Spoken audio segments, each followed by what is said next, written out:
ദൈവത്തിന് സ്തുതി. ഇന്ന് പെസഹ തിരുനാളാണ്. ഇന്ന് നമുക്ക് കിട്ടിയിരിക്കുന്ന ബൈബിൾ വാചകം വിശുദ്ധ മത്തായി സുവിശേഷം 26-ാം അധ്യായം 26-ാം വാക്യമാണ്. അവർ ഭക്ഷിച്ചു കൊണ്ടിരിക്കുമ്പോൾ യേശു അപ്പമെടുത്ത് ആശീർവദിച്ച് മുറിച്ച് ശിഷ്യന്മാർക്ക് കൊടുത്തുകൊണ്ട് അരുളി ചെയ്തു, വാങ്ങി ഭക്ഷിക്കുവിൻ, ഇത് എൻ്റെ ശരീരമാണ്. പുതിയ നിയമത്തിൽ വിശുദ്ധ മത്തായി, മർക്കോസ്, ലൂക്ക എന്നിവരുടെ സുവിശേഷങ്ങളിൽ അന്ത്യ അത്താഴത്തെക്കുറിച്ച് വിവരിച്ചിരിക്കുന്നു. യഹൂദരുടെ പെസഹ തിരുനാൾ ആഘോഷിക്കാൻ യേശുവും ശിഷ്യന്മാരും ജെറുസലേമിലെ ഒരു മാളികമുറിയിൽ ഒത്തുകൂടി.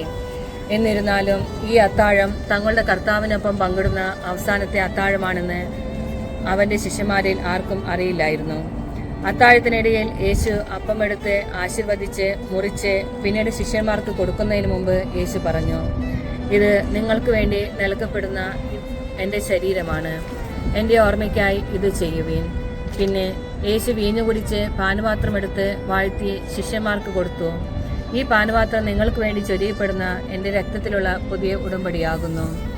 അപ്പത്തെയും വീഞ്ഞിനെയും തൻ്റെ ശരീരവും രക്തവുമായി പരാമർശിക്കുന്നതിലൂടെ മനുഷ്യരാശിയുടെ പാപങ്ങൾക്ക് വേണ്ടി ഒരു ബലിയായി യേശു പ്രതീകാത്മകമായി തന്നെ സമർപ്പിക്കുകയായിരുന്നു. നിസ്വാർത്ഥ സ്നേഹത്തിൻ്റെയും ത്യാഗത്തിൻ്റെയും ഈ പ്രവൃത്തി ക്രിസ്തീയ വിശ്വാസത്തിൻ്റെ അടിത്തറയാണ്. കൂടാതെ താഴ്മയുടെയും സ്നേഹത്തോടെയും മറ്റുള്ളവരെ സേവിക്കുന്നതിൽ യേശുവിൻ്റെ മാതൃക പിന്തുടരാൻ ക്രിസ്ത്യാനികളെ പ്രചോദിപ്പിക്കുന്നു. Thank you.